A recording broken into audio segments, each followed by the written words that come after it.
we ba ka mat ku mesal fakir ma ya di de lari yen yo wal cha pen golde chi wal ga cha barar wo chi kur de no pai kwan chema wo jen poinde en poinde ter chongo ko la white army min gang ye jen ba mare ba ja ka de char che be de mbor anymore ba mare ko wodi ko go ba ye kula bana yen cha beti te konte sia ya biem nam sia kana ala na me plan dunga biem nam yen ba bani dial ko no bu yen dor mi chal kama yom county tete ka gatin kontin gang ka ye ken ko gor ka wajen ba ka nang re la de char ka wajen bi ko kula jien ba ka na tuni dole te ko kien ba ji abiem nam kula nyoko dio ya ka ya na gadit tet ka me cha ala da gatin kon chal ka gan ma yom me cha loy dien wan ko cha gan ma ne cha ko chung na paret ka dor mi chal ka abiem nam anta ma tarai to da na ci pula na ma cha barar ko kuma salakir ma yadi and working garden kono kwa yela ganga ken baka nan kan roye mo ajena weken wen ala wen min twir cha wela wajena bala dor bala kwor me bi jan roye wero le jende ye mo wero le je ko go ba ku la ngai go wo an poina yuti che da ngam ngot ka bom ka gardo kontrei ko wur mi shal ka wen min twir ka wur mi shal ka tut ka ga lwa ka wur mi shal ka ta bande ngai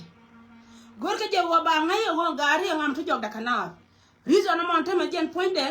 ki duniyan cha pen gode lo yen ditin konon ta ga ki duniyan cha pen gode bi war ga ba ben anytime soon ba waka mayom ba gari diatin konon chal ka gang chani ala gang man jawni tin kan ka daraken ba kan nan rei mu kwa ko chon nan rei me bi lun jaw jamen ma kwala lariye mayom county chala nyama ken go ken panken gor ka je go ba ngal da dor mu chal ka United State Parison wa mayom county jike nakanaga ken awamu we wote ka mu to mu wa wala ka duor ka United State mu wa wo wali ha United State mu oben nei de kon dengal cho ko warap tin de dor chal ka eben de woda ken la eben jani barar ka daltin cha ta ken dor cha ka pega wo ko tinu ke nur awani de woda tin de na ngal na ken ka jima yon ajen ko ta ka plan ma ka je no wo ka na gar kon kam ka kuwar ka jakrun a plan me chare ala ka ken o mo kon wadan ka gwa mene kana gwa mene an gwa ma na ko be chongtin ka bilia dan ko be ngobe maldi no to dan to be na je bentio ka bentio poinde cha belar ka wojen poinde bala de toltol bilia me di do yinga tin ko ni me jen ku yina na tie ka kuwar antama matara to dan yen baba ne dial kana mama na tin kontin tin kwar ka ni yele ken ga to kontin ganga yeken aran ro ka gade agado jinyan ka wik ka real kele ba kam jama ko ngwen min tue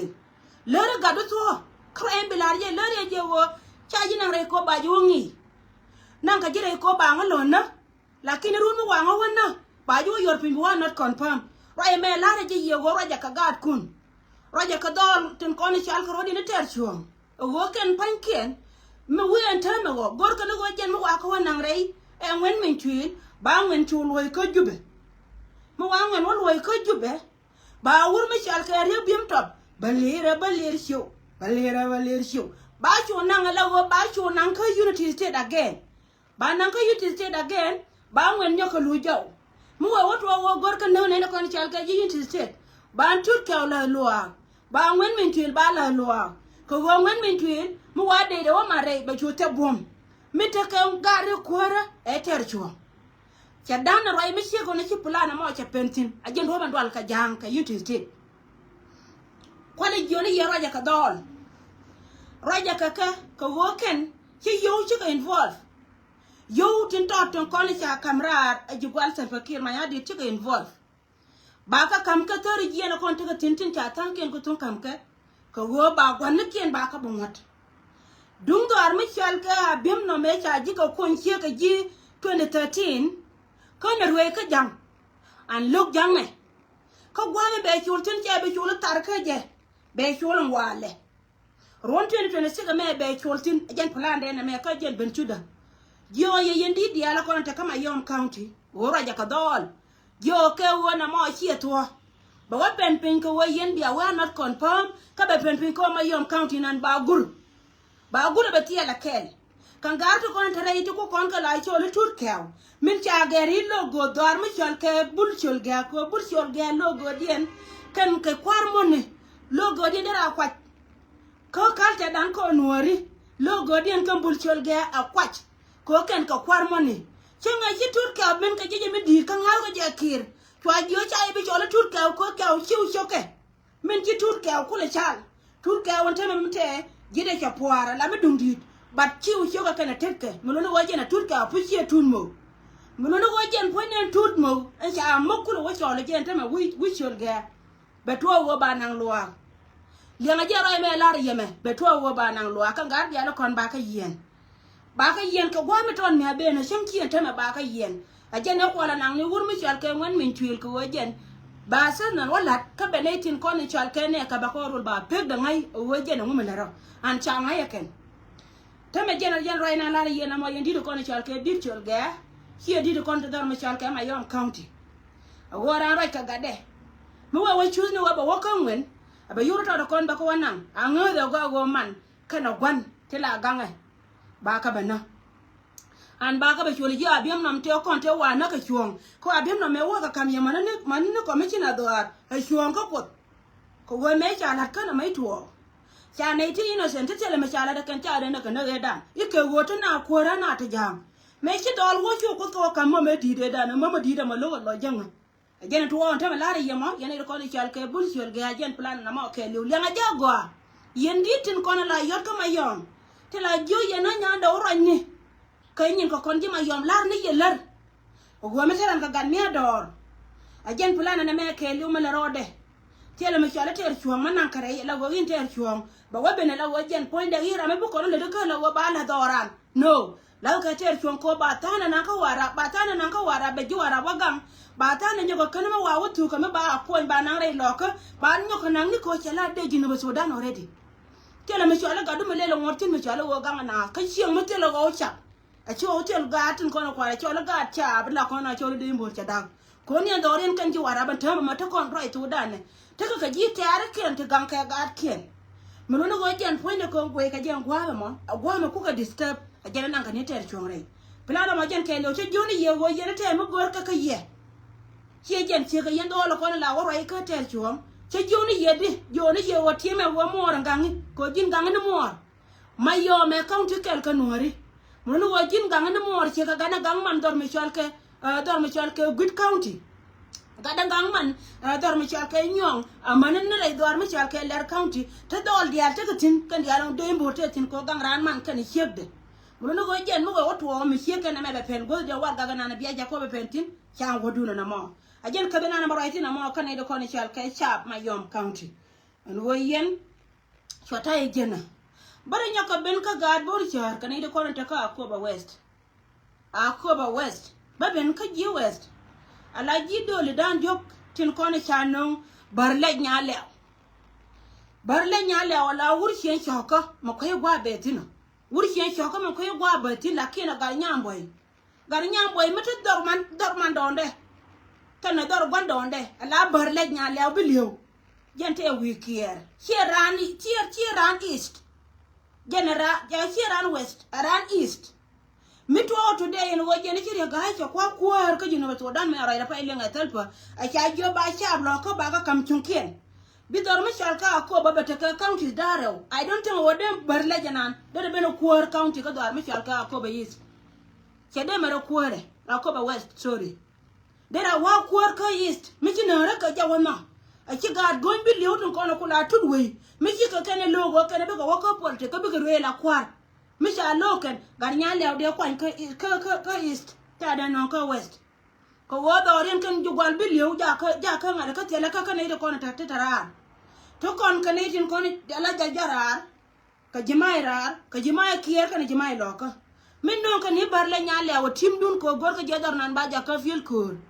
kan plan me ke liu a jarizon ka melat ka gur mi chal ka ma bodole chere de lengtia malalu nga ka yema yen jimai to kon te ka mi sia ku lieng a wojo ka ye ba het kwata ba nang dor mi chal ka Akobo ba nang ba we ka east ba nang ka west a gor le dun jen mi dor mo na ka chenga pande ro ti ko no me wang ka ni je me wange jara me ponyan ko nya law jene wange because ko nya law ajene la commissioner dun ndi Akobo dial me pel na ka wimi yel ko lo mi dol melo do wajen chenga da na che wi kier chura da wala ka chura digler wa ngaran kume a cha dor mi chal ka ngada ka cha bu wang a da na ma goro no wajen point da biata ka mai kala karo ko jen ba cha ba me kula la anta ma jen me che ben mun guye ka leke to kon ko la ka ba cha kala le ngajen ba don kuno ko nya le wajin don kuno melo do wajen ba rai ka jila nya ndo pal ma cha da ban dor wi tino dor e chi ada jila na magar nyamboy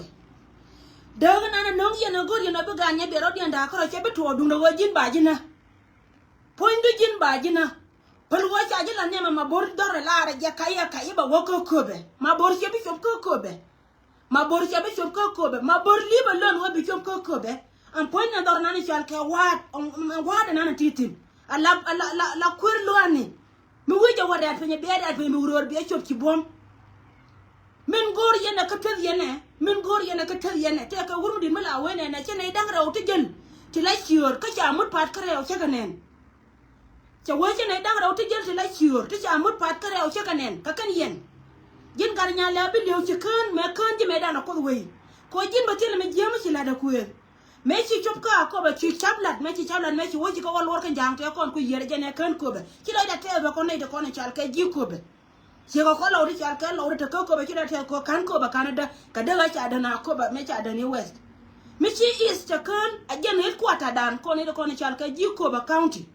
aji ko la na me gar nyamboy alalia la gonaran ko kedeb le mi cha la cha e pudu nori pal wol ya o do ba yar che ka don mi chi de ba tu do ala ma ba ji gar bi li ala ji ni go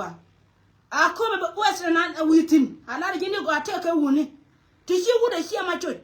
tin me shi oda wala tenga pan ka shuala gadila a gadila ka jimai tin ya lo kon tin chal ka jimai dan jok a gadila ma ngai ko gwan a gadila ma la ki the piu a gadila ma shor wi jimai a la re jini go gar nya la bi lew le ngani ko ma ni sien har du ko la go nga kan ka jube lo ko nya la bi por kan shor na ka sele re ga ya me go go yen ga ti ko na chu dul go be su la ni ji go point ne western mu wutin ko ga jan liya du biliu yana ma bodol bi aliu kai kan yan ka joy ka ji ayo kai nu kun me ji won ma shar ka ngada ka jala ne dan me dakko be baga jan te kon wona ni e gun nya nyin gure me shar ka ga jene chene na wale me cha nyoko le ne ma bor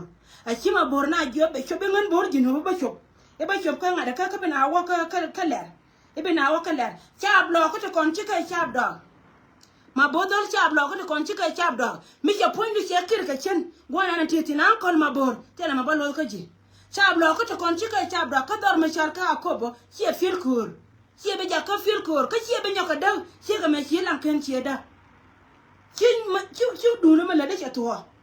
lara ne jin la ro jin kene ka joy kan ji gan ka kene ka joy ji chenganan an china ba wa ka ler ko ne kon kan ka dab ka ler county kan party ayo chi party lera e dung dino ba Sudan mite ka kwai ti to ti chal ka kwai lo ka bi yin tare lo ka chot biba ba chola kan che mi chot kwai ti to do kon tare do mi chal ka ler county chal ka je ke ne biba do ri lera e go cha ri ma char cha dab ka ler ka chi kwai ne ri ma char che lo do jin po de ga lo ka joy ka ler ti la ma wo ka ler e jin me bo rol jaw ni ka do ma bo rol jaw ni me chi do wala chenga pan ka chuol wuro bu me wo yin nya chenga pan ka gwani te china wal mai ala ri jini go ajin ma bodol yana gar nya la biliyo che ya tu ka len me la to da ke liyo che ya tu ka me la to da ke liyo mo go yana wo kuile ne biya kaira ro go yen ka kobe ko na wele mata joduna chama aga loko en go liana na kiri ba yinglat ba lat jin ga do ma bor ba lat lakin kele na balari yani go ayena garnya le obilio jin kuer desperate ka kuer ko jin ngai je go wa chin ti won ro chin gurba chi ko de je min je ni kuer e pole tin ma shalo wo lo kono ani de chal ka chi wai ko me la ka je ji ko ba te ka ma gor ka ni je awa ma kono kon mar na dai lo kono woni mi wai ne je ma shala ro ko ya ga je ta kon nyuro chienda me che kon ben ro chienda me che nyur cha na nyur chi nya bel che de wa ga ka chi da la ri yes chi na uri ga chi nya bel de wa ga ka chi bala de ga elu da ko da ga jara mana la nyur ko nyam de me cha we ko ka chwe kan ma yo tu na nyur kwe nyale mo na kari altini andorian pain dore ja adaptin ga dor gone ko mo ko kadele lo be na bana bi na bana ko kwe mo ko mo na mor cha kwen ka wo ka cham ka jugwal bi liyo karo che jin gar nyal ma cha man mo de jin gar nyal ma ti ka chenguri lakin chi ti ji ko ba bena ko bi lat ti je ka gone be na bi lat ti je ko jin min jel ka ji wo ngi je gwa chi de mera ko michina wo na ka reality kan ide ko nde bara la kwar e doran na ne chal ke doran ka gad gon bi liyo micha wo pal ka dor gonyi ka de pal gad gonyi ka ko gad gon ba riudi ndia tanken ba yita ka gon de gad gon de ka la kwar che jina mende la kwar ka wo chi opportunity ma che je ku ra tap ne ma bordol dor na ne chal ka ko wo se chi jika wo gwan che jina mela je ne te kon te cha yen te baba naken ala ne te ka si jin te be ka pa jut che jina be jona na ka bol chole akwaji ne te ko ne ti ka tetin ko go me bo ko ja ko ba si tetin na ka na ka da mai cha ka na ka da mai ko chi da mai cha chi re nyal cha bo ka ko bo me cha bo ka ko ba cha tanken cha ka ne cha ka mol pin cha si jin bo kal te ko ne chi do re ko go ba ko la ri ga yo jen point de ina na cha ka ba na ne kun te ko te ba ka wa a chi na raba achina ran bar ki jina shure kayo ka changa da ni men ya ko ba west jika na ka bol chola ka bol chola mata kan bol kana liu bol ja te ka bol kana liu gar yel ja te ka ja ngew gar nya la bi na bol ala jine go bi na bol gar nya la bi liu gano walo ina ka count wuro bitin ko wuro jan gwa cha linga da bitin lo ina tin ya gar nya la chude ben ka ko ba ka ngara ka be na ba ngong ka leku nyongol chibi nyura dora mena na ala jine go chibi nyortin dora nan chibi nyortin kues chibi nyura dora dan chibi nyortin bi wiu jima yi kam ko bi wiu kam ko ada jine go ba ji kam ko kues mo ajo ka jima sha ibe parwo kan yeme ala jine hardu sha ibe parwo la da kale ji tara be jong ma bor nan chi ko yeda wo be tengwa mo lokani los ko ma bor ba wote te kare dan ba kel mo go ajene ne je lokani lo kon ga lwal ka kon ga mon lwal me cha kon ta duna magar nya le bilio ala jene go shebu go ka jiko gwa bego so yene de kon chal ka ji west ngai je go anteme la won kai ka ma borara be ulieba ma be lieba ma de kuye ba kon goro wa ba ni me kon ba kon gude ken ka yen gar de kon ta jaw pe ga chokun kuye la chale na golo na yen kuero ngana gar nya le bilio mar chio kan le barbar gor liya aliu kuel mishe jen amai wo gwada na na chi min ala wi lo agwanda onda awetin kuel warka is cho nyor ka wes chi adaka da me je yana mana dikke yana ma bodol jin ponche ne da ne cho borcher ajin jira me da na la ko jas borcher ko bina wo kor nanga na kor ni jin ko michina ko wone dan te dia le gor ka te ko contributor e kor dan ajin me ter kor ka churo do wori ci gar ko ba jor ka mena ke ci de mai wore do arna na la jine go akoba west nan ci bi nyortin gal nya la bilio ti de go wa ma ci jamu ta ga jare we karo adamu chang na me chi dole nan wanya ka wan dole ne to go lar manu gwan te ka mago ha dole nan ne chal ka chwal ngada ka chwal kwanya nan te ka mago to gwan ka mago gar wura mato ka wana ra ya ma choy me jena we ka wa mai lor ka yena ya gai ko chola ya gai de jama'a de ko jama'a no na da ma no shede ma no so roy ma jellare yene di konte te ka yen gari ngala ben ko cha na gola ya na haje ko nya la ro ngana an malu ni jaw ba beli wala la kan ko ingale tar mo so roy ka ingale ma nga mi ci le ngoy rodo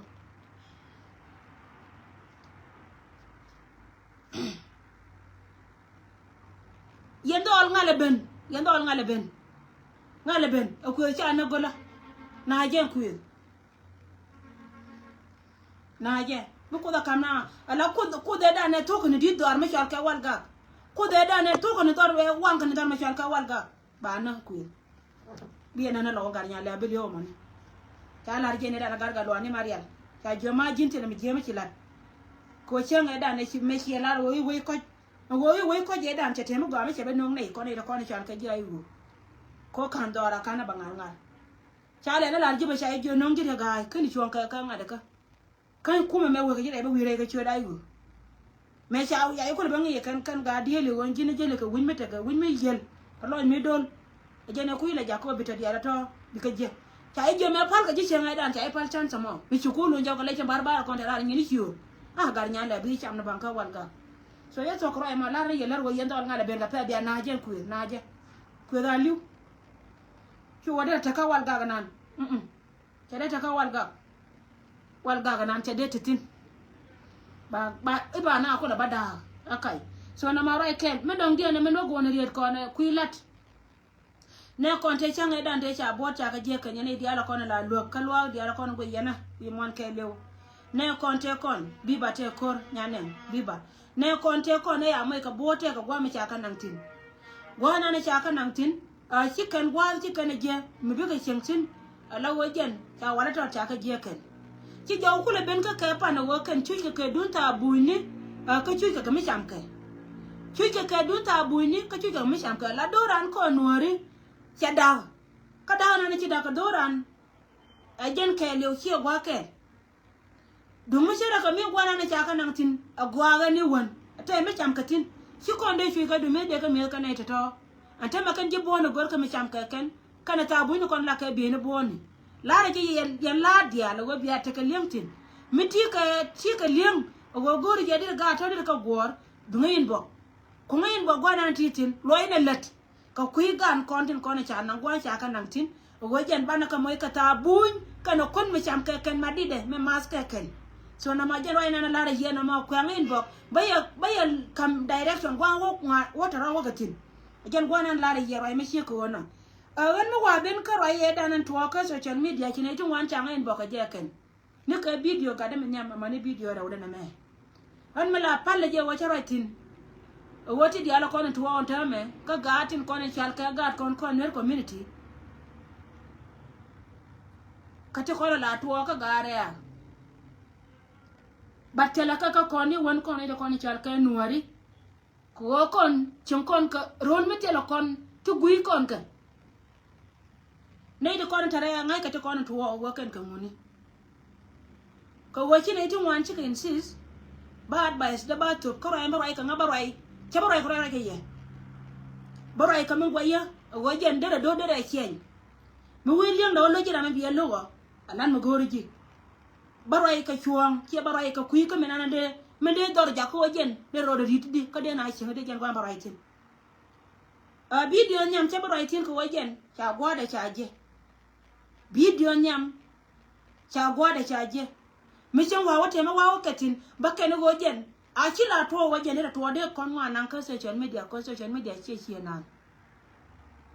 jen advice to me de to bana mo video nyam cha gwa da cha je ko je ne rape case ka gat agan me cha rape ni je agada dia ka dol te kon la to tangwa ne ba sangwa ne mi chi non ki jen ate ka la no ne melake la ka pa nyal pe ne wuni che la ka pa nyal pe ne dol la to ga na mo mi che ko pa to ka ga da kon chal ka ga kon la ga nori a cha ku chem ni kan wa ba nya ma ne ken ko chola kan ka ba la da mala tel mu gora balatin pa en balatin e du nya ma to na ni chal ka nya go che yo ba wai ka ye nya go ma ba wai nga ka ye go nya go turo ro da ka tet karwade turo ro da ka tet karwade kero da tur che ture che ja kamade be la ke lu ba wa ka nya go bi be ala ba waka nya go ko wajen na ma tele ja ka system da tele wur mala nawji mala joji kam ne chuang poindu mako yala mat yana je kam ne nga ba be chenga nga gwa na ta tin ka wona aji rama de ngai wajela ne sata so jin nya gwa da linga tino min chiro da lat e won ka jimo goro wajen be ji chen ko woni en turu menan me chanen me ngudi kan ni choba gwana na titi e won ka jiko wajin gore je be ji chen ko jin ci kayre kati ti kan me la da gudo tela yen ka gui ka YouTube ne tela ke jur tanken ci ka tuwo ka ti ngar ka na ngar ka ke me be ba tuwo jin be ka la let jin nya me chol ke nyet ne do radien me changi ka system dong jega ka ji ka wo jin pondu che jiram kel ka ne di che ka ne to e jeri to na no ben ke video marar ko news ka ji an che jin ka ro adu mani nyero kon to kor yen gwar ko ne chol ka gwan wal kana mai tuwo ni wal en ho jen ponde ba chik ba gwa da ba de ba ja ka cho ke wo jen kun ke chen cho ko yor pin ni ngur na ne chi alo gwa no kun tin ko da ka yeken agwa mi chi ko da ala ka wo jen ba dor ba da ka jen la ngai ne da ro to la diok de la wane de to chi ga man tin ko na gam ka chi ga ken ma ba gara chi ma la yor ka social media la to ko la ke aga juri tin gorin ko biya ka do no ngai ka mi jia jin nya go abi chom na ba wo ka ji ago ching la ka je china ba roi ka ji di ro na no ro mu ka mi le jin iro na mu a jin kan mo go ma chi ne dia lo ko ni chal ke nuori chi kan wang dia la po ni ban mu da kan ni jia nyu da na je ye wona me chi history chi nga da ka dan chi ka cha dan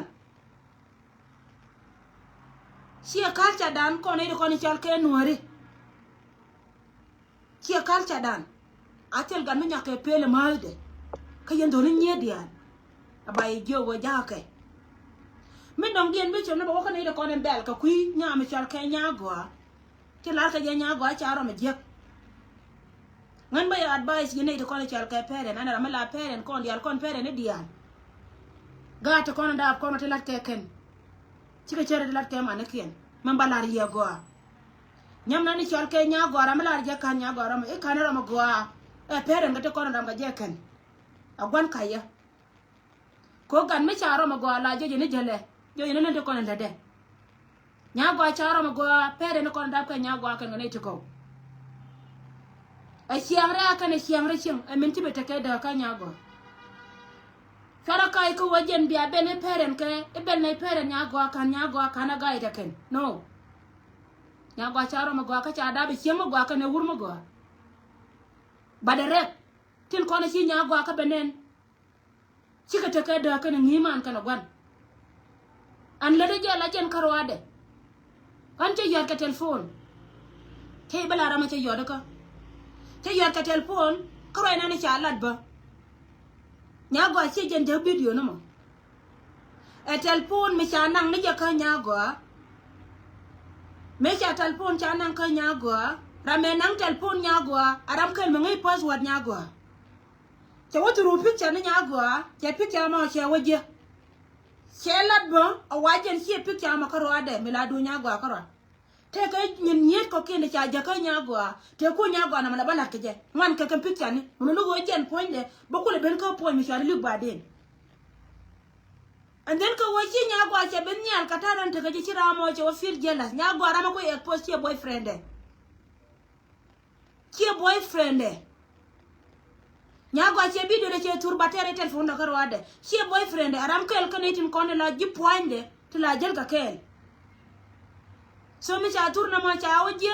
che wo le ni tur nyago are tur ni nye dial tin ko ne cha jaka nyago me ku nyago la nan ka po nya mo che wo le ni tur kel ka tur nyago che tur ran che wala ka social media ka mo ngaye makama den kan nyago gele mo che le mo jana mo ko ngan che rai ka makan kan ko ra kan go so rai mo cha la da mi che ngayo telephone ka che ne rai ko ne je mo ko ben ka po mi che ka wono yen ga da ko ni chal ka ga nori ka da ni sia chuptin e kan mi jembe ya nakaro ko an ran che ka do ni ne ko ngar yen ka te ka ga man kien de le chu cha nakaro du go jen mu kula ne ni mor ke ni nan de tedi mi chira da dien mi che ka da man nya man mi che ko nen de ji le li palata mi che ka ta mo go yentin ata mi jiya atami jiya misi a chom ko kan misi ko na nyoda je wo tele me bia longa le na ko gwa me ton me abena bia la dor me be jiya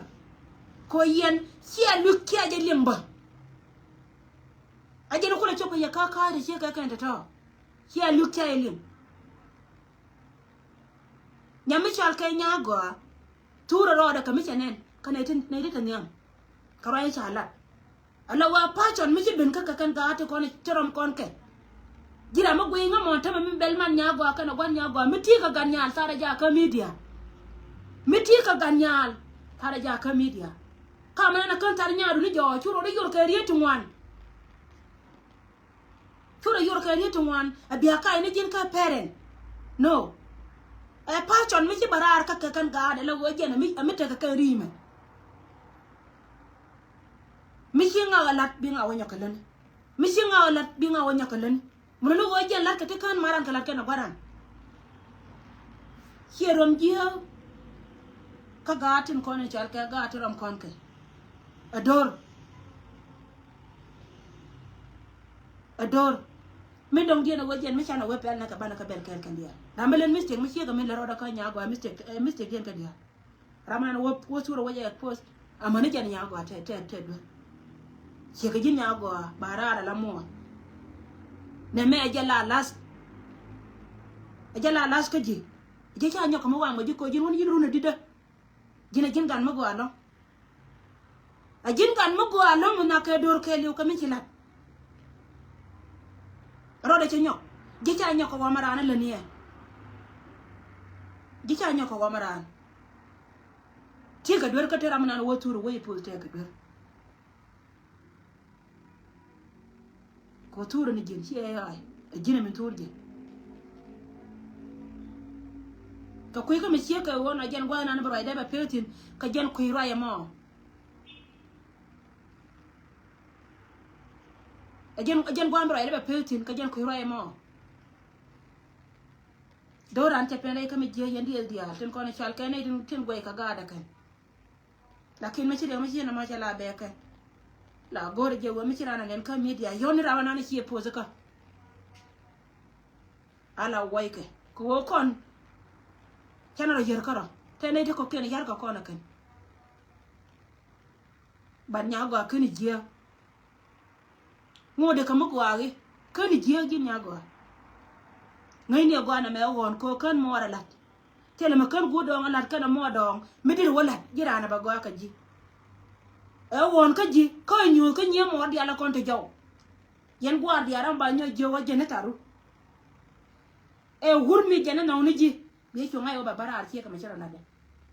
nya go ka ne jakaran ba che tur me dan ko wajen go re je be o nyo nye mani tin chala da mala da kan nganya ndo meni chenga ba ka social media te tungwandi la nema tila jaka kanga ko de writing lakini ngala poje tija gorde right jena titi